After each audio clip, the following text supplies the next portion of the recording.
Now, this is the most important concept of a straight line I'm starting, and this concept is slope. Slope is the most important concept of a straight line, I find. Okay? Now, ध्यान से सबको एक बार note करना, ये जो slope concept है ये क्या है, एक बार सबसे पहले तुम लोग नोट करना। लेकिन स्लोप कंसेप्ट से पहले मैं बताना चाहता हूँ कि लोकस वाला कंसेप्ट, लोकस, बिकॉज बिना लोकस वाला कंसेप्ट का हम स्लोप कंसेप्ट स्टार्ट नहीं करना चाहते। पहले मैं लोकस के बारे में बताना चाहता हूँ, उसके बाद मैं स्लोप कंसेप्ट पे आऊंगा। Is this clear? ध्यान।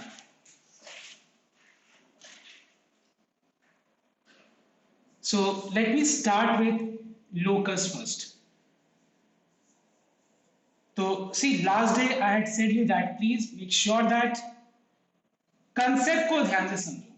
कहीं भी कोई डाउट है कंसेप्ट में मुझे बोलना, ध्यान देना। सो ये लोकस का कंसेप्ट क्या है देखना एक बार। What is the meaning of locus? When we say find the locus, actually this locus term is very new for many students. बहुत लोगों को पता होता है, बहुत लोगों को नहीं पता है। तो ये locus term क्या है देखना एक बार। It is the equation of the path traced by the moving points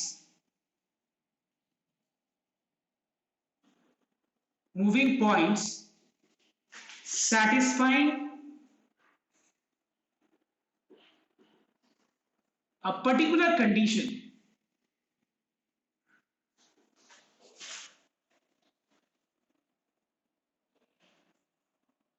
This is clear? So what ये locus क्या होता है? So locus का मतलब होता है the equation of the path. Path मतलब कोई रास्ता traced by the moving points, not a point but moving points satisfying a particular condition. And the most common example is the circle. So in locus the most common path is the circle. You are finding that circle is the path, it is the path traced by those moving points satisfying which particular condition. Just note down. You have a fixed point called center. You have a fixed point called center, and on a plane, on this plane मतलब surface, इस surface के ऊपर एक fixed point है जिसको बोलते हैं वो center. इस fixed point के respect में मैं सारे points को plot करूंगा। कैसा होगा वो point? इस पॉइंट से इस पॉइंट के बीच का जो डिस्टेंस है वो इक्वल टू एक वैल्यू होगा। इस पॉइंट से इस पॉइंट के बीच का डिस्टेंस किसके बराबर होगा? Equal to R. इस पॉइंट से इस पॉइंट के बीच का डिस्टेंस किसके बराबर होगा? Equal to R. इस पॉइंट से इस पॉइंट के बीच का डिस्टेंस कितना होगा? Equal to R. अगर मैं ये सारे पॉइंट्स को जिसका भी डिस्टेंस आर यूनिट के बराबर है, ये सारे पॉइंट्स को अगर मैं ट्रेस करता हूं, ट्रेस मतलब मैं इसको मार्क करता हूं, traced by these moving points, तो ये क्या फॉर्म होता है? सर्कल फॉर्म होता है। So what is the meaning of circle? Circle is the equation of those path traced by those moving points on that path which satisfies a condition. And what is that condition? The condition is that कि इस point से इस path के ऊपर कोई भी हम distance measure करेंगे, इस पॉइंट से फिक्स पॉइंट से पाथ के ऊपर कोई भी पॉइंट का डिस्टेंस मेजर करेंगे, किसी भी पॉइंट का डिस्टेंस पाथ के ऊपर, रास्ते पे किसी भी पॉइंट का डिस्टेंस मेजर करें इस फिक्स पॉइंट से, तो जो डिस्टेंस है वो डिस्टेंस किसके बराबर होगा? वो डिस्टेंस r के बराबर होगा, which denotes radius of the circle. ना इस पाथ के ऊपर जितने भी पॉइंट्स है, अगर मैं ये सारे पॉइंट्स को x, y से if I denote all the points on this path with x, y, can you tell me, can you find out the relationship between this point on the path, this fixed point, and this value which is r? I repeat once again. This is the path traced by this moving point. This is not a fixed point. Try to understand. This is not a fixed point, but this is the coordinate of all the moving points on this path. तो इस path के ऊपर अगर सारे moving points को अगर हम x, y से डिनोट कर रहे हैं, तो ये मूविंग पॉइंट्स का प्रॉपर्टी क्या, मतलब ये मूविंग पॉइंट इसके साथ क्या रिलेशनशिप होल्ड करता है? होल्ड करता है ये रिलेशनशिप, इस पॉइंट का इस पॉइंट से डिस्टेंस किसके बराबर होता है? रेडियस के बराबर होता है। अगर डिस्टेंस अलग अलग हुआ तो सर्कल फॉर्म होगा? नहीं होगा। सो बताओ तो एक बार कि कैसे ये पॉइंट का इस पॉइंट से रिलेशनशिप होगा, मतलब 1 2 3 तीन चीज का रिलेशनशिप निकालो, बताओ कैसे रिलेट कर पाएंगे, बोलो। Relate 1, 2 and 3, three things, yes.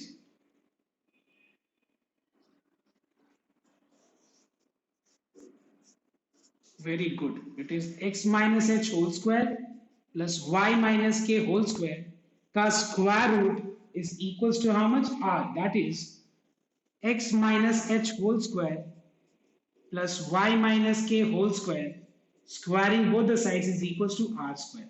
So we have derived the locus, matlab equation of which path? Of this path traced by the moving points satisfying the condition that इस point पे, इस path पे कोई भी point का अगर हम इससे distance measure करेंगे तो distance किसके बराबर होगा? r unit के बराबर होगा। r क्या है? radius है। h, k क्या है? center of the circle। x, y क्या है? ये सारे पाथ पे जो भी मूविंग पॉइंट्स है ना, वो सारे मूविंग पॉइंट्स को ये x, y डिनोट कर रहे हैं। So this is the equation of the locus. I mean, this is the locus representing circle. 9 points on this circumference of the circle. I hope it is clear, everyone. Yes or no? Tell me. Do you have any doubt here, anyone? अच्छा, distance formula तो पता है ना? देखो, distance formula के बिना ये नहीं समझ में आएगा तुमको। Do you know distance formula? हाँ, तो एक बात बताओ तो फिर इस पॉइंट से डिस्टेंस फॉर्मूला अगर निकालोगे, डिस्टेंस निकालोगे तो क्या होगा? x2 minus x1 का whole square plus y2 minus y1 का होल स्क्वायर का स्क्वायर रूट, और ये जो डिस्टेंस निकाला है किसके बराबर होगा? रेडियस। अभी मैंने बोला ना कि सर्कल का मतलब क्या होता है? What is the meaning of circle? Circle means the locus of path traced by those moving points whose distance from this fixed point is equal to the radius. Is equal to what? The radius. So let us denote all these moving points, जितना मैंने dot dot दिया, let us denote all these moving points with x, y. इसके ऊपर जितने भी points हैं सारे को मैं x, y से डिनोट कर रहा हूँ। x, y कोई एक पॉइंट नहीं है, ये इस पाथ के ऊपर जितना भी, मतलब इस पाथ के ऊपर जितना भी फैमिली ऑफ पॉइंट्स है, ये सारे फैमिली ऑफ पॉइंट्स को डिनोट कर रहे हैं। तो बताओ, तो इस पॉइंट से रिलेशनशिप r से कैसे रिलेट है? ये दोनों पॉइंट्स के बीच का distance is equal to r unit. तो यही मैंने किया है, x minus h whole square y minus k whole square का square root is equals to r, square both the sides, this is the relationship, this is the equation means equal to, यहाँ पे देखो equal to है, तो ये हो गया equation, जहाँ पे x, y क्या है? all the points of the circumference, h, k क्या है? fixed point, r क्या है? radius of the circle. Now is it clear? Yes? Shall I move ahead? Next. Now we will see locus के बाद हम लोग लाइन में आएंगे, और लाइन के बाद तुम देखना हम लोग कैसे मूव करेंगे ये पॉइंट टॉपिक पे, दैट इज स्लोप। तुम देखना इसके बाद हम लाइन का लोकस देखेंगे। ये okay, copy.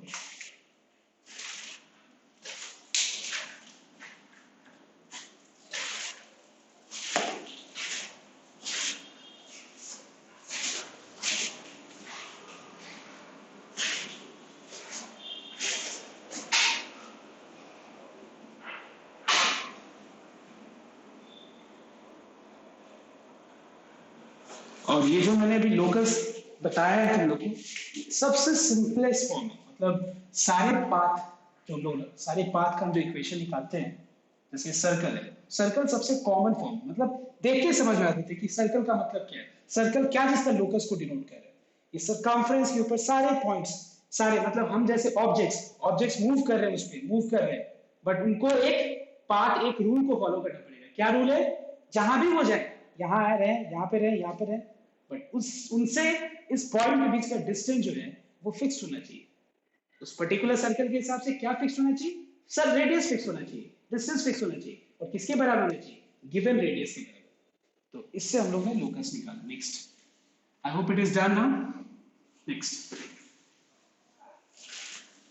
Now the second one. तो वैसे ही करके अगर हम लोग देखें लाइन के बारे में, नंबर 2 सेकंड वाले हम देखेंगे लोकस लाइन का।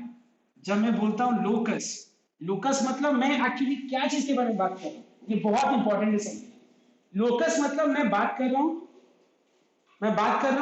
पॉइंट्स के बारे में, पॉइंट्स का, एक पॉइंट का नहीं, 2 पॉइंट का नहीं, 3 पॉइंट का नहीं, इनफिनाइट पॉइंट्स जो मूव कर रहे हैं सर्कल पे भी मूव कर सकते हैं, लाइन पे भी मूव कर सकते हैं, अलग अलग कर्व्स में भी मूव कर सकते हैं, किसी भी कर्व पे मूव कर सकते हैं, मतलब कुछ भी हो सकता है, anything it can be. But as I'm not going with this type of figures because this is very very uncommon to you. The very common figure is circle and line for you all अभी तक. So अब हम दूसरी point पे चलते हैं, that is line, straight line. Straight line में भी हम लोग लोकस थोड़ा डिराइव करने की कोशिश करते हैं. लोकस मतलब पॉइंट्स के बारे में थोड़ा पढ़ने की कोशिश करते हैं, ध्यान देना.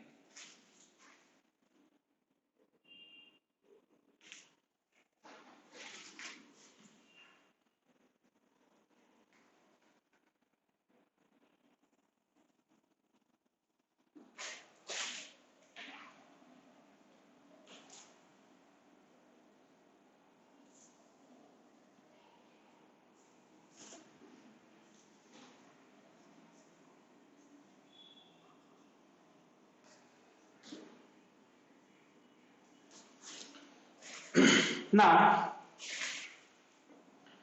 अच्छा एक बात बताओ तो, तुम लोग कहीं भी क्लास 10 तक, लेट मी सी किसका दिमाग थोड़ा काम करता है, क्लास 10 तक कहीं भी ऐसा कोई भी चैप्टर पर है जहां पे उस चैप्टर का ग्राफिकल रिप्रेजेंटेशन जो है स्ट्रेट लाइन बनाता है? Anyone in class 10? Anyone?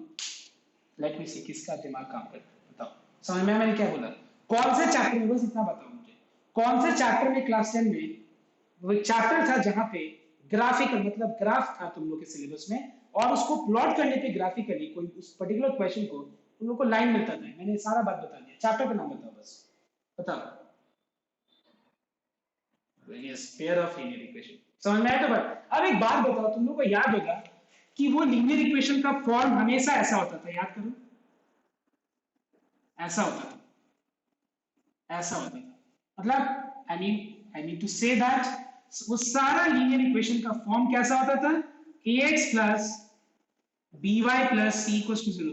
now do you agree on that? तुम लोग ये बात से सहमत है या नहीं? हाँ, मैंने जो बोला है कि तुम लोग क्लास 10 में पेयर ऑफ लीनियर इक्वेशन, क्या पेयर ऑफ लीनियर इक्वेशन ऐसा होता था?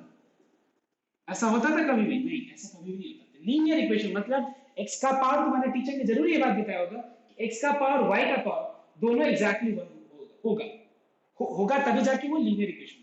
और उस लीनियर इक्वेशन को जब ग्राफिकली प्लॉट करेंगे तो वो लाइन रिप्रेजेंट करेगा.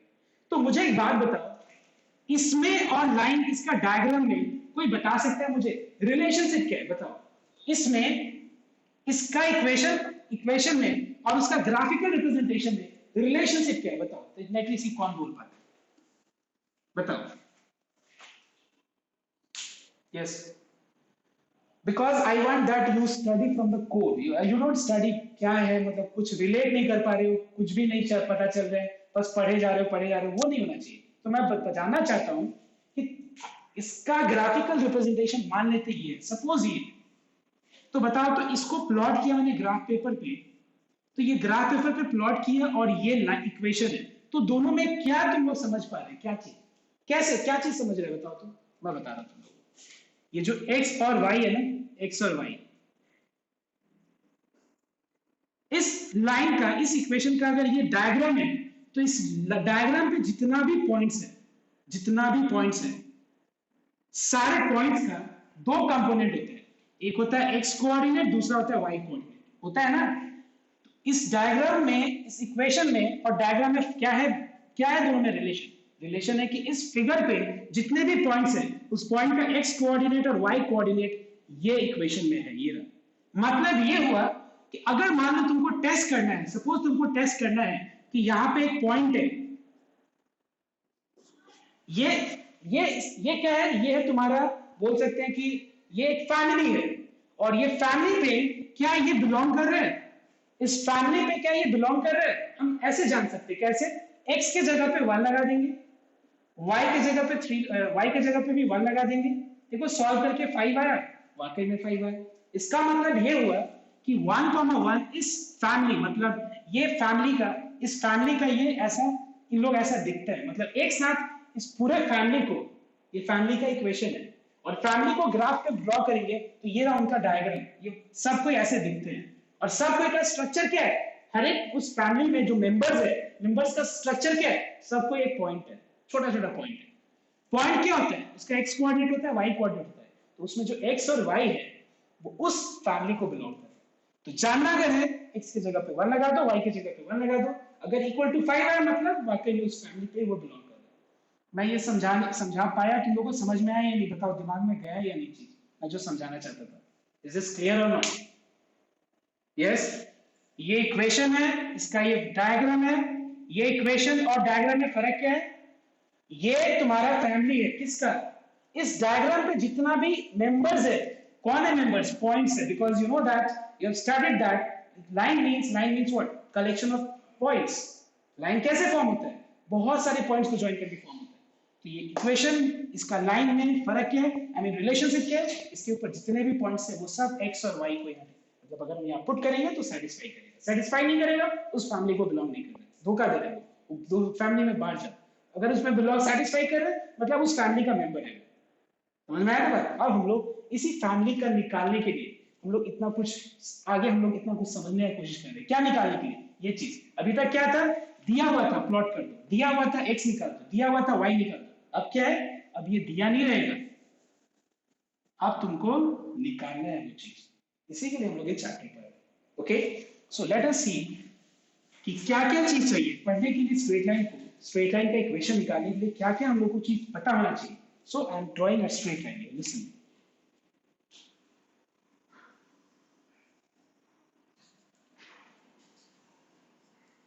तो स्ट्रेट लाइन भी एक तरह का लोकस है। किसका लोकस है? ये बहुत सारे पॉइंट्स का इक्वेशन है, लोकस है, जो एक पर्टिकुलर कंडीशन को सेटिस्फाई करेगा। मैं बताऊंगा वो कंडीशन क्या है, ध्यान देना। ना सबसे पहले चीज एक बात बताओ, ये लाइन को हम लोग इनडेफिनेटली दोनों डायरेक्शन में ड्रॉ कर सकते हैं, एक्सटेंड कर सकते हैं हम लोग, इसीलिए दोनों तरफ एरो दिया गया है। ये मत बोलना ये लाइन है, ये लाइन नहीं है, लाइन सेगमेंट है। दोनों तरफ एरो का मतलब हम लोग दोनों तरफ से एक्सटेंड कर सकते हैं डेफिनेटली दोनों डायरेक्शन में। अब ध्यान देना एक बार, ये लाइन को, सॉरी ये लाइन है, ये लाइन को मैंने प्लेन पे रिप्रेजेंट किया, ठीक है? एक बात बताना तुम लोग, ये प्लेन पे मैंने रिप्रेजेंट किया, तो ये लाइन को हम दो डायरेक्शन की मेजर कर सकते हैं। You know what is the meaning of angle? Angle means दो रेस के बीच का, दो रेस के बीच का, लाइन सेगमेंट के बीच का जो अमाउंट ऑफ रोटेशन होता है, उस रोटेशन को क्या बोलते हैं? एंगल बोलते हैं। ये हम लोगों ने पढ़ा है। तो एक बात बताओ, ये लाइन इस एक्स एक्सिस के रिस्पेक्ट में दो डायरेक्शन से रिप्रेजेंट एंगल हम लोग मेजर कर सकते हैं। एक्स एक्सिस के रिस्पेक्ट में दो डायरेक्शन में हम लोग एंगल को मेजर कर सकते हैं। एक हो गया एंटी क्लॉकवाइज डायरेक्शन में, जिसको बोलते हैं पॉजिटिव एंगल, और एक हो गया क्लॉकवाइज डायरेक्शन में with respect to X axis, with respect to line में। ये लाइन का हम एंगल मेजर कर रहे हैं with respect to X axis. कितने डायरेक्शन में? दो डायरेक्शन में, एंटी उल्टा क्लॉक का और एक क्लॉक के डायरेक्शन में। ये जो एंगल है, इस एंगल को बोलते हैं हम लोग एंगल ऑफ इंक्लिनेशन। इस एंगल को क्या बोलते हैं हम लोग? Angle of inclination. Angle of inclination नाम से पता चल रहा है कि at what angle is this line inclined to x axis in anti-clockwise direction। इससे मतलब नहीं है हमको किस डायरेक्शन ये लाइन x एक्सिस से किस, I mean anti clockwise direction में कितने एंगल पे इंक्लाइंड है। इस एंगल को क्या बोलते हैं? Angle of inclination. अब देखो एक और चीज, हमारा मेन, हम लोग एक्चुअली हम लोग का मेन ऑब्जेक्टिव क्या है? लोकस। लोकस मतलब हम पॉइंट्स के बारे में पढ़ रहे हैं। एंगल तो चलो ठीक है, बहुत आसानी से दिख गया। अब मैं ध्यान देना एक बार, मैं क्या करने वाला हूं नेक्स्ट। अब मैं एक्चुअली डिराइव करूंगा रिलेशनशिप एंगल का, और इस पे जितने भी मूविंग पॉइंट्स हैं सबका मैं रिलेशनशिप डिराइव करूंगा। देखो कैसे। तो मान लेते हैं एक पॉइंट है यहाँ पे, एक पॉइंट ले लेते हैं हम ए x1, y। दूसरा पॉइंट ले लेते हैं हम लोग, मान लेते हैं बी x2, y2। ठीक है, ऐसा हम लोग ले लिए। Just a minute.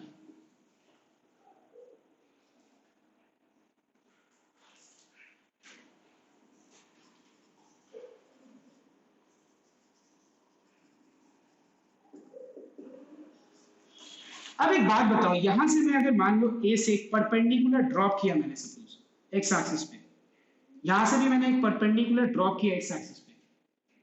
तो एक बात बताओ तुम लोग, यहां से देखो, सब बहुत सिंपल सा बात है। लास्ट डे भी चीज मैंने बताया था कि किसी भी पॉइंट को अगर हम प्लॉट करें, 2,3 को प्लॉट करना, दिमाग का यूज करना है, फॉर्मूला कुछ नहीं है। देखो मैं फॉर्मूला देना होता है कब का देके मैं खत्म कर दिया, याद रखो।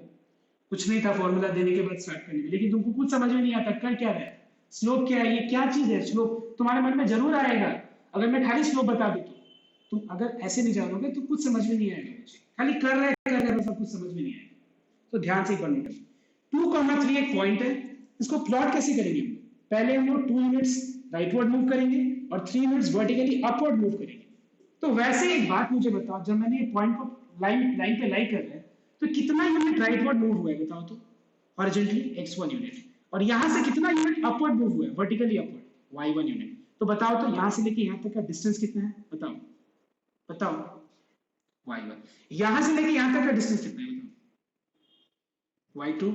अब मैं क्या कर रहा हूं, इस पॉइंट से एक लाइन ड्रॉ कर रहा हूं पैरेलल टू x एक्सिस। अगर ये परपेंडिकुलर टू x एक्सिस है और मैं यहां से एक लाइन ड्रॉ कर रहा हूं पैरेलल टू x एक्सिस, जो इस लाइन को मीट करेगा C पे, ध्यान देना क्या बोला मैंने, C पे मीट करेगा, तो ऑब्वियसली ये भी परपेंडिकुलर टू, ये इससे परपेंडिकुलर होगा, क्योंकि ये पैरेलल टू x एक्सिस है, तो ये किससे परपेंडिकुलर होगा, इस लाइन से। इसको ज्वाइन कर लेते हैं यहां से यहां तक। अब ध्यान देना, तो मान लो इस पॉइंट का नाम B है, इस पॉइंट का नाम C है, इस पॉइंट का नाम A। मुझे बताना तुम लोग एक बार कि इस, अगर मान लो दो लाइंस पैरेलल होते हैं और एक ट्रांसवर्सल ड्रॉ करें, तो ये एंगल और ये एंगल इक्वल होते हैं। किस प्रॉपर्टी से ये एंगल इक्वल होता है बताओगे? क्लास 10 में पढ़ाया था तुम लोग, कॉरेस्पॉन्डिंग एंगल। तो अगर मान लो ये एंगल, देखो मैं कर क्या रहा हूं, मैं अप्रोच कर रहा हूं, मैं ट्राई कर रहा हूं, कोशिश कर रहा हूं मैं कि पॉइंट्स को, मतलब लोकस, क्योंकि लोकस पर हम लोग मतलब पॉइंट्स का इस एंगल से रिलेशनशिप निकालना है, ठीक है। तो क्योंकि एंगल बहुत इजीली दिख गया, लेकिन अब हमको रिलेशनशिप निकालना है, तो हम क्या करेंगे, ध्यान दें। अगर मान लो मैं बोला ये एंगल थीटा है, तो ये एंगल भी क्या होगा बताओ, थीटा होगा, क्योंकि ये और ये पैरेलल है, ये ट्रांसवर्सल है, तो ये एंगल और ये एंगल बराबर होगा। अब एक बात बताओ, यहां से लेके यहां तक का डिस्टेंस y2 है और यहां से लेके यहां तक का डिस्टेंस y1 है, तो ये डिस्टेंस कितना हो जाएगा, ये लेंथ b और c के बीच में, ठीक है। यहां से लेके यहां तक का लेंथ बताओ, यहां से लेके यहां तक का मूवमेंट कितना है बताओ, फटाफट बताओ, और यहां से लेके यहां तक का x1, तो AC का डिस्टेंस कितना होगा, समझ में? अब एक बात बताओ, ये अगर 90 है तो इसके ऑपोजिट वाला साइड क्या रिप्रेजेंट कर रहा है, कौन सा साइड, ये राइट एंगल ट्रायंगल, हाइपोटेन्यूस। ये एंगल अगर है, ये एंगल है मेजरमेंट के लिए, तो ये कौन सा साइड है, परपेंडिकुलर, और ये हो गया बेस। मुझे एक बात बताओ तुम लोग, बेस भी पता है, परपेंडिकुलर भी पता है। परपेंडिकुलर क्या है, y2 minus y1, बेस क्या है, x2 minus x1, ये एंगल थीटा है। मुझे कोई बताएगा ट्रिग्नोमेट्री का कौन सा फंक्शन को हम यूज करके इस एंगल को, एंगल ऑफ इंक्लिनेशन को और पॉइंट से रिलेट कर सकते हैं, पॉइंट, क्योंकि हम लोग लोकस पर है ना, तो लोकस को अगर हम पॉइंट से ना रिलेट कर पाए तो फिर फायदा क्या है ये एंगल पढ़ के, तब तो ये एंगल को अलग पढ़ के खत्म कर देते क्लास। लेकिन हम लोग क्योंकि लोकस पर है, तो हम इस एंगल को पॉइंट से रिलेट करना चाहते हैं। तो रिलेट करने के लिए मैं पूछ क्या रहा हूं कि इस एंगल का इससे और इससे रिलेशनशिप क्या है, बताओ फटाफट बताओ। So what we find that we have tan theta is equals to p by b, that is y2 minus y1 by x2 minus x1, and this measurement, this ratio is called slope. What is slope? This ratio is called slope, which is denoted with m. slope बोलो या फिर gradient बोलो, इसको हम लोग m से denote करते हैं। ये क्या होता है, ये होता है कि अगर मान लो ये हो गया, हम लोग मेजर क्या करें, इस लाइन के ऊपर, ध्यान रखना ये चीज, हम tangent of angle of inclination measure करें, या हम इस लाइन के ऊपर जितना भी पॉइंट्स है, जो जो इस फैमिली को बिलोंग कर रहे हैं, कौन फैमिली को बिलोंग कर रहे हैं, पॉइंट्स, जो पॉइंट्स इस फैमिली को बिलोंग कर रहे हैं, अगर मैं किसी भी दो पॉइंट को लेकर के मैं इस रेशियो को कैलकुलेट करूं, तो किसके बराबर होगा, tangent of angle of inclination के बराबर होगा। और ये tangent of angle of inclination जो हम लोग निकालते हैं, ये क्या है, स्लोप। देखो नाम से पता चल रहा है, स्लोप मतलब अगर मान लो स्लोप कम होगा तो आसानी से हम लोग चढ़ पाएंगे इस पहाड़ पे, ज्यादा होगा तो हम लोग कम आसानी से चढ़ पाएंगे पहाड़ पे, ज्यादा एफर्ट लगेगा। जितना कम होगा स्लोप, उतना ज्यादा हम लोग आसानी से चढ़ पाएंगे। तो स्लोप क्या मेजर करता है, ये चीज जो मैंने अभी ओवरऑल बताया। और स्लोप पॉइंट्स के बीच का रिलेशनशिप क्या है, जितना तुम्हारा ये पैरेलल लाइन जो है ना एक्स एक्सिस के ऊपर, ये जो लाइन जो इंक्लाइंड है, इसका टैंजेंट वैल्यू जो होता है, अगर हम इस लाइन के ऊपर जितने भी पॉइंट्स ले लें, जितने भी पॉइंट्स इस लाइन के ऊपर, और अगर हम मेजर करें इसके रेशियो, तो हर जगह रेशियो क्या होगा, बराबर होगा। अगर मान लो मैंने तीसरा पॉइंट यहाँ पे ले लिया, तो तुम एक बात बताओ, मैं ऐसे ही तो फिगर बनाओगे ना, और ये ऐसा ही फिगर बनाऊंगा तो वहां भी थीटा इस तरह का फिगर जो बनेगा, बात को ठंडे दिमाग से सोचना। अगर मान लो मैं यहाँ पे एक और पॉइंट ले लिया और मैं इसको और इस पॉइंट को लेके मैंने स्लोप मेजर किया, मैंने सपोज ये चीज, तो एक बात बताओ, ये थीटा है तो ये सेम ट्रायंगल में थीटा ही तो होगा ना, तो रेशियो तो वही चीज आएगा ना। बात समझ में आया ना मेरा क्या बोल रहा हूँ मैं? तो एक बात बताओ, अब हम लोगों ने देखा कोलिनियर प्रूव करने का एक और मेथड देख लिया हम लोगों ने। क्या मेथड देखा? कि अगर एक लाइन के ऊपर 1 2 3 4 5 6 7 10 20 जितना भी लाइन है, अगर वो उस लाइन पे लाइन कर रहे हैं, उस फैमिली को बिलोंग कर रहे हैं, तो सबका y2 minus y1 by x2 minus x1, y2 minus y1 by x2 minus x1, सबका क्या होगा? सेम होगा। समझ में आया बात? कॉपी करो फटाफट डायग्राम के साथ। देखो मैं बता रहा हूं तुमको, एक सीट कॉपी करो इधर। एकदम कुछ भी समझ में नहीं आया? यस, मतलब नहीं नहीं इसमें कुछ भी समझ में नहीं आई, ये जो फिगर वाला पार्ट में। अच्छा ठीक है।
एक बार अपना डिवाइस म्यूट करके रखना सबको।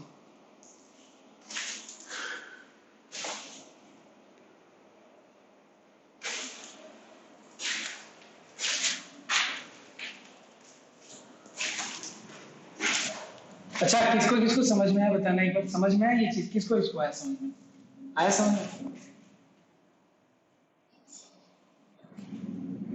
देखो मैं इतना बता रहा हूँ ना तुम लोग को, देखो अगर तुम देखोगे तो तुम 90% केस में तुम बुक्स में भी और हर जगह तुम लोग को डायरेक्ट ये दिख जाएगा कि जो मैंने बताया डिराइव करके ना, ये तुमको 99% तुम यूट्यूब में भी कहीं भी खोजने का तुमको ये चीज दे दिखेगा, डायरेक्ट तुमको ये मिल जाएगा। ये जो चीज मैंने बताया ये बहुत ही, इसके ऊपर थोड़ा दिमाग लगा के इसको समझना पड़ेगा। देखो इतना कुछ जरूरत नहीं है, इट इज नॉट रिक्वायर्ड, जितना मैंने डिटेल में बताया ना जरूरत ही नहीं है, बट फिर भी अगर जानोगे तो मैं ये हमेशा बिलीव करता हूँ कि जानने से क्या होगा कि तुमको तुम्हारा कंसेप्ट ज्यादा क्लियर होगा। ये चीज मैं बिलीव करता हूँ, इसीलिए मैंने इतना डिटेल में बताया। तो देखो इसके लिए देखो मैं याद रखना, मैं जितना भी बेसिक कंसेप्ट अभी तक बताया ना वो सब चीज एकदम क्लियर होना चाहिए, उसके बिना तुमको समझ में नहीं आएगा। इसलिए मैं याद रखना मेरा हर वीडियो को, क्योंकि नया एजुकेशन न्यू एजुकेशन पॉलिसी के कारण मैं अपना सारा तरीका को मैं चेंज कर रहा हूँ, मतलब मैं पूरा डेप्थ में जा रहा हूँ एक चीज। जैसे ये चीज को मैं फॉर्मूला वाइज भी बता सकता था, ये फॉर्मूला बस रट लो, नहीं बट मैं नहीं बताऊंगा, बिकॉज न्यू एजुकेशन पॉलिसी के हिसाब से वो फोकस किया जा रहा है कि focus on I mean concept first, because problem क्या होता है स्टूडेंट लोगों को, ये प्रॉब्लम अभी जो 11 में अराइज हो रहा है ना, एक बार सॉल्व करके सरेंडर कर देना, कंसेप्ट को नहीं समझना, ये सब चीज 10 से आदत बना रहा है। समझ में आया बात? 10 से आदत क्या बना रहा है? 10 में भी वही आदत था जो तुम लोगों को टीचर जो कराता था, या पता नहीं, आई ब्लेम नहीं कर रहा है बट शायद मुझे ऐसा लगता है, ये फॉर्मूला रट लो, कर लो ऐसे ऐसे कर लो बस। तो ये जो तरीका है ना, ये तरीका स्पॉइल कर रहा है बच्चे को। तो मैं चाहता हूँ कि इस चीज को ओवरकम करो, टाइम लगेगा बट ओवरकम हो जाएगा, बट थोड़ा तुमको भी मेहनत करना पड़ेगा, सिर्फ मेरे एफर्ट से नहीं होगा। सो ध्यान से रख, एक चीज देखना, मैं जो नोट्स करा रहा हूँ जो दे रहा हूँ, प्लीज कॉपी पे अच्छे से रख करके उसको फॉर्मूला कॉपी में मेंटेन करके तब जाके हो पाएगा, याद रखना। नहीं तो बस वही है, मैं बोला ना दो तरह का पढ़ाई होता है, एक हो गया बस फॉर्मूला रट्टा मारो और कर लो, उससे भी मार्क्स आ जाता है, कोई काम का नहीं होता जिंदगी में पढ़ाई करके, ना मजा आता है ना कुछ भी, लगता है लास्ट में कि क्या पढ़ेंगे। Okay let's come to the topic. Topic में ये है कि मैंने क्या किया, एक लाइन ड्रॉ की। लाइन ड्रॉ करने के बाद मैंने बोला कि ये लाइन का एक्स एक्सिस से एंटी क्लॉकवाइज डायरेक्शन में जो एंगल मेजर किया जाता है, इस एंगल मेजर को क्या बोलते हैं हम लोग? एंगल ऑफ इंक्लिनेशन बोलते हैं। ये चीज क्लियर हुआ या नहीं बताओ, हाँ या ना में जवाब दो। जिसका इसका क्लियर नहीं हुआ please I want response.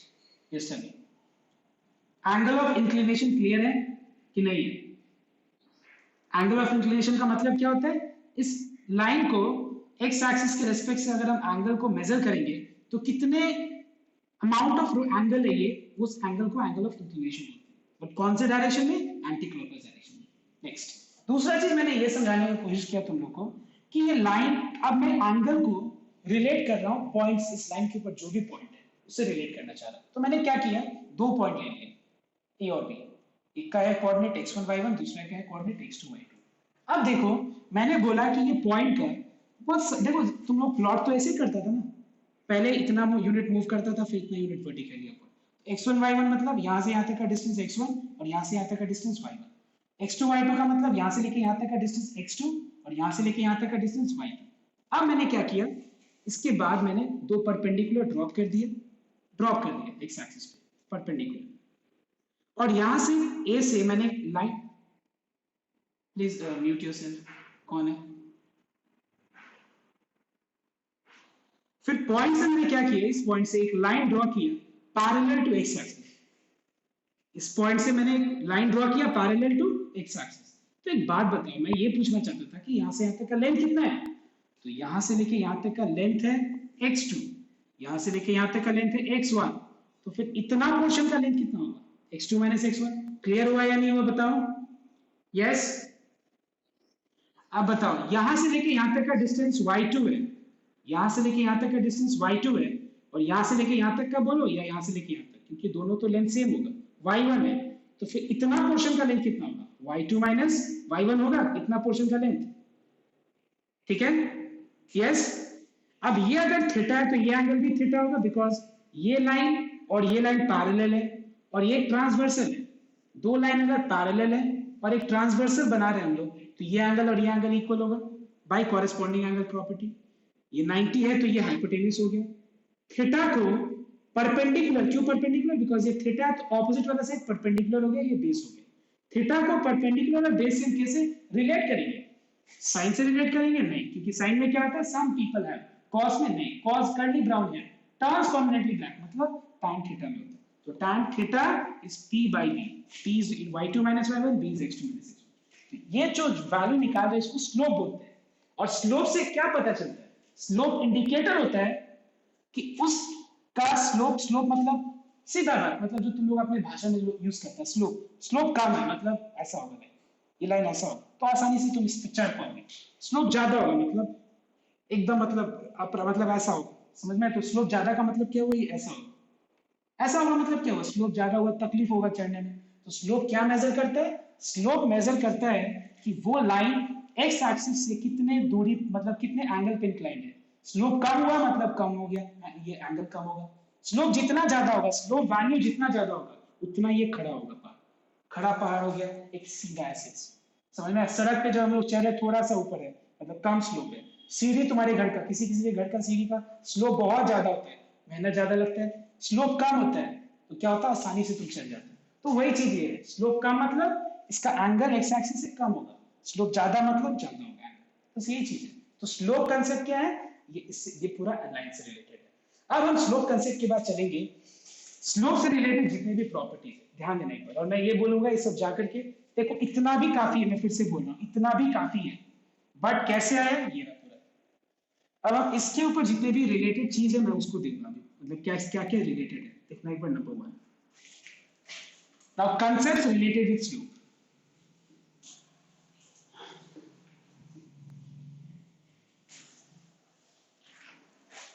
See, the first concept is parallelism. What is parallelism का concept? दो लाइंस पैरेलल है का मतलब क्या हुआ, ध्यान देने का।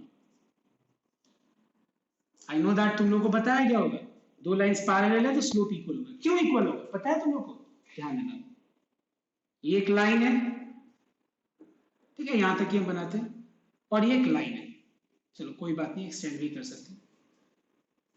लाइन है, दो लाइन से दोनों पैरेलल है। तो एक बात बताओ तुम लोग, ये और ये लाइन पैरेलल है और ये ट्रांसवर्सल है, तो ये अगर एंगल थीटा होगा, एंगल ऑफ इंक्लिनेशन, तो बताओ तो ये वाला एंगल कितना होगा, बता सकते हो तुम लोग, बोलो। थीटा ही होगा, होगा ना? आई थिंक ये तो सबको क्लियर है। तो क्योंकि ये दोनों लाइंस पैरेलल है, तो दोनों का angle of inclination x axis से जो मेजर करेंगे दोनों का सेम होगा। तो अगर थीटा इसका एंगल ऑफ इंक्लिनेशन है, इसका भी एंगल ऑफ इंक्लिनेशन थीटा है, तो बताओ तो स्लोप निकालने का दो फॉर्मूला मैंने बनाया कि नहीं, दो फॉर्मूला डिराइव किया कि नहीं, एक tan ऑफ दिस एंगल और एक है पॉइंट पता होगा, तो यहाँ पे तो पॉइंट है नहीं, तो स्लोप कैसे मिलेगा बताओ तो इसका, इसका स्लोप मिल जाएगा बाय यूजिंग tan थीटा, इसका भी स्लोप मिल जाएगा tan थीटा। तो एक बात बताओ, अगर दोनों का एंगल सेम है तो tan थीटा और tan थीटा अलग अलग होगा या सेम होगा बताओ? सेम होगा।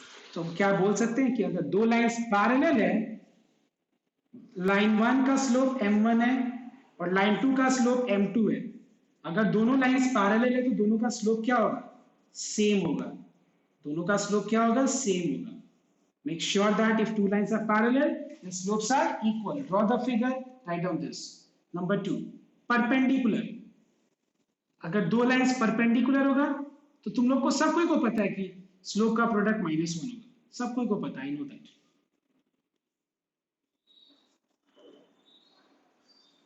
बट क्यों होगा -1, ध्यान से देखना। आई एम जस्ट एक बार ये ड्रॉ करो तो, जो इसके बाद मैं इरेज करके मैं बताऊं। स्लोप के ऊपर पहला कंसेप्ट है ये कि अगर दो लाइंस पैरेलल होगा तो स्लोप्स इक्वल होगा। सेकंड कंसेप्ट है परपेंडिकुलर वाला, मैं बता रहा हूं, पहले कॉपी करो।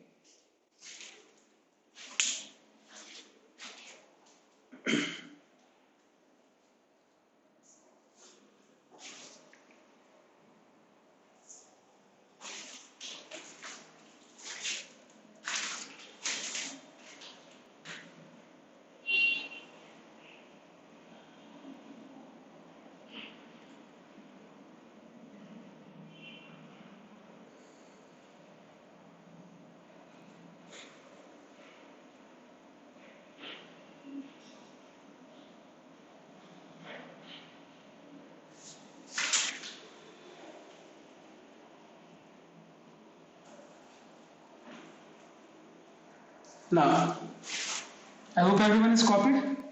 No, see, I want कि इसके बाद सब कोई फॉर्मूला कॉपी अच्छे से मेंटेन करके इसको सारा को कॉपी करेगा, ठीक है? अब देखो नेक्स्ट, परपेंडिकुलर में क्या होगा। तो मान लेते हैं कि दो लाइंस परपेंडिकुलर है, ठीक है? ध्यान से नोट करने का, कितना बढ़िया, मतलब तुमको क्लियर हो जाएगा आइडिया, तुमको खुद समझ में आ जाएगा। देखो, तो मान लेते हैं दो लाइंस परपेंडिकुलर है, दोनों के बीच का एंगल 90 डिग्री है, मान लेते हैं ऐसे। Okay, now just listen here everyone, if suppose the angle of inclination of this line is suppose theta, clear? If the angle of inclination of this line is theta, who can tell me what will be this angle? Anyone who can tell me what will be this angle? Very good, it is 180 minus theta. Now this is the line whose angle of inclination is known to us. Now you are telling me, अगर इस line का angle of inclination measured is theta, what is the slope of this line then? Tell me. tan theta, very simple, very good, it's tan theta, very simple, it's a very simple concept. Slope मतलब या तो angle of inclination बताना चाहिए या फिर दो point बताना चाहिए। अभी हम लोगों ने देखा दोनों से सेम वैल्यू होता है, तुम लोगों ने देखा अभी डायग्राम में। स्लोप हो गया इस लाइन का tan थीटा हो गया। अब मैं इस लाइन का स्लोप निकालना चाहता हूं, तो बताओ तो इस लाइन का स्लोप निकालने के लिए मुझे ये वाला एंगल चाहिए, चाहिए कि नहीं? बताओ ये मुझे चाहिए ना, बिकॉज इसके बिना हम कैसे निकालेंगे। अब एक बात बताओ तुम लोग मुझे, इस एंगल को निकालना है, एंगल को, इस एंगल को हम y ले लेते या x ले लेते, that's not a problem, x ले लेते। हमको पता है कि ये ट्रायंगल फॉर्मूला है, देखो छोटा सा ट्रायंगल फॉर्मूला है, 1 2 3, sum of the angles of a triangle is equal to how much? 180. So can I say that 90 degree plus x degree plus 180 degree minus theta is equals to 180? True or false? Tell me, yes or no? 180 gets cancelled, so what is the value of x? It is theta minus 90. Yes? So what is the value of x? The value of x is theta minus 90. इस line का अगर हम slope निकालना चाहें तो होगा tan x, because x represents angle of inclination of this line. x का value क्या है, थीटा माइनस 90 है। x का वैल्यू क्या है, थीटा माइनस 90 है ना। अब बताओ मुझे, यहां से मैं अगर माइनस साइन कॉमन ले लूं तो क्या बच जाएगा, 90 माइनस थीटा बच जाएगा। अब बताओ मुझे what is tan of minus theta, बताओ तो tan ऑफ माइनस थीटा क्या होगा। tan of minus theta, please listen here. Tan of minus, yes, it is minus tan theta. What is tan 90 minus theta, बताओ। And cot theta को हम लिख सकते हैं माइनस 1 by tan theta। अब एक बात बताओ तुम लोग, इस लाइन का स्लोप कितना है, इस लाइन का स्लोप कितना है, माइनस 1 by tan theta, और दोनों लाइंस का स्लोप को मल्टीप्लाई करेंगे तो कितना आएगा, -1। So we find that if m1 is the slope of, मान लो ये लाइन है l1, ये लाइन है l2, ये लाइन है l1, ये लाइन है l2, l1 का स्लोप है अगर मान लो tan थीटा, और l2 का स्लोप है मान लेते हैं अगर -1 by tan थीटा, तो फिर दोनों लाइंस का स्लोप का प्रोडक्ट क्या होगा, दोनों लाइंस का स्लोप का प्रोडक्ट क्या होगा, -1। समझ में आया, देखो ये रहा कैसे है -1 tan थीटा। देखो मैंने पूरा, देखो मैं बोला ना दो तरीके का होता है पढ़ाई, एक होता है याद कर लो और वोमिट कर दो, और दूसरा होता है ये ट्रायंगल दिख रहा है तुमको, ये छोटा सा ट्रायंगल, ये एंगल कितना है, कैसे 60 90 डिग्री है, 90 ये एंगल 90 डिग्री है, दोनों ट्रायंगल दोनों लाइंस 90 डिग्री पे, मतलब राइट एंगल पे कट कर रहा है, मतलब परपेंडिकुलर, मतलब 90 डिग्री पे कट कर रहा है, ये 90 है। ये एंगल नहीं पता है तो x ले लिया, ये एंगल 180 माइनस थीटा है, तो तीनों एंगल्स का सम कितना होगा, एक ट्रायंगल का इंटीरियर एंगल का सम कितना होता है, वो है। तो अब tan theta into -1 by tan theta कितना है, -1 आया ना, देखो ये। तो क्या हम ऐसे नहीं बोल सकते, इतना कुछ बड़ा इसमें है नहीं कुछ, तुम लोगों को लग रहा होगा -1 याद कर लो, क्यों याद करना है, देखो तो बहुत सिंपल है। मतलब ये हुआ कि इस लाइन का अगर स्लोप अगर 2 है, मतलब tan थीटा का वैल्यू 2 है, इस लाइन का स्लोप क्या होगा, -1/2 होगा कि नहीं, बताओ एक बार, यस टेल मी। 2 है, इसका मतलब ये हुआ कि इसका जो भी आंसर होगा, इसका आंसर -1/, इसका आंसर इसका आंसर अगर 3 है तो इसका आंसर -1/3। तो बात समझ में, दो लाइंस अगर परपेंडिकुलर होगा तो दोनों का स्लोप का प्रोडक्ट -1 होगा। ये तो तुम लोग को एक सिंपल लाइन में तुम लोग को पता ही है कि -1 होगा, लेकिन हम इसको ऐसे भी समझ सकते हैं, ऐसे डिराइव करके समझेंगे, और ऐसे समझेंगे कि अगर दो लाइंस परपेंडिकुलर है, एक का स्लोप tan थीटा तो दूसरा का -1/tan थीटा। तो बताओ तो एक एक करके, yes let me see, Suryansh tell me, if the slope of this line is 3, what is the slope of line perpendicular to it, tell me.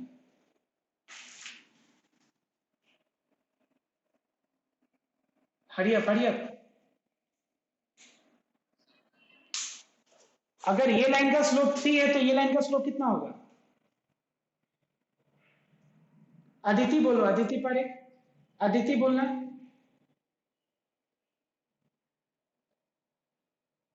ये लाइन का स्लोप अगर 3 है तो ये लाइन का स्लोप कितना होगा, करण,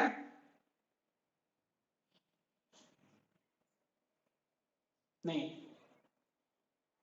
ये लाइन का स्लोप अगर मान लो सपोज 3 होगा तो ये लाइन का स्लोप कितना होगा, -1/tan थीटा, तो -1/3 हो जाएगा, सिंपल है कि नहीं। देखो बात को ध्यान से समझो कि अगर दो लाइंस एक दूसरे से परपेंडिकुलर है, परपेंडिकुलर का मतलब दोनों के बीच का एंगल 90 डिग्री होता है, तो अगर दो लाइंस एक दूसरे से परपेंडिकुलर है तो दोनों लाइंस का स्लोप का प्रोडक्ट क्या होगा, -1। इस लाइन का स्लोप अगर tan थीटा है तो इस लाइन का स्लोप क्या होगा, -1/tan थीटा। मतलब इस लाइन का स्लोप अगर 2 है तो इस लाइन का स्लोप क्या होगा, रेसिप्रोकल करके साइन चेंज कर लो, सिंपल। रेसिप्रोकल m है तो दूसरा का -1/m, इसका अगर 2 है तो इसका होगा -1/2, इसका 3 है तो इसका क्या होगा, -1/3, इसका अगर -1/3 है तो इसका क्या होगा, 3 हो जाएगा। रेसिप्रोकल करना है क्योंकि दोनों का स्लोप का प्रोडक्ट क्या होना चाहिए, -1। तो रिलेशनशिप क्या है, tan थीटा ये वैल्यू का नीचे ले लो और माइनस साइन चेंज कर दो, बस सीधा। Is clear. बस हम लोग को क्या करना है, उसका हम लोग को साइन चेंज कर देना और हम लोग को रेसिप्रोकल करना है, इज दिस क्लियर एवरीवन? अभी क्लियर हुआ या नहीं? तो एक बात बताओ मुझे, सपोज ये लाइन और ये लाइन पैरेलल है एक दूसरे से, इसका स्लोप 3 है तो इसका स्लोप क्या होगा? पैरेलल है, इसका स्लोप 3 है तो इसका स्लोप 3। अगर दोनों लाइंस परपेंडिकुलर है, इसका स्लोप 4 है तो इसका स्लोप क्या होगा इस लाइन का? अब तो कोई दिक्कत नहीं है, किसी को दिक्कत है तो बोलो, क्योंकि स्लोप सबसे इंपॉर्टेंट कंसेप्ट है स्ट्रेट लाइन से। बिना स्लोप का ना स्ट्रेट लाइन में क्या लगेगा बोलो तो हम बता रहे हैं तुम। जब तुम लोग स्ट्रेट लाइन स्टार्ट करेगा इक्वेशन निकालना तो तुम लोग कंफ्यूज हो जाएगा, कहां बोलो तो स्लोप क्या होता है, इक्वेशन क्या होता है, इक्वेशन क्या निकालते हैं, मतलब इक्वेशन तुम लोग को लगेगा कि कहां दिख रहा है इक्वेशन क्या है, इक्वेशन का मतलब क्या है लाइन में, स्लोप का मतलब क्या है लाइन में, वो चीज क्लियर ही नहीं हो पाएगा। हम बता रहे तुम लोग को, इतना मैं कंसेप्ट जो बता रहा हूँ। I am just stopping the recording now because काफी हो गया टाइम आज के लिए।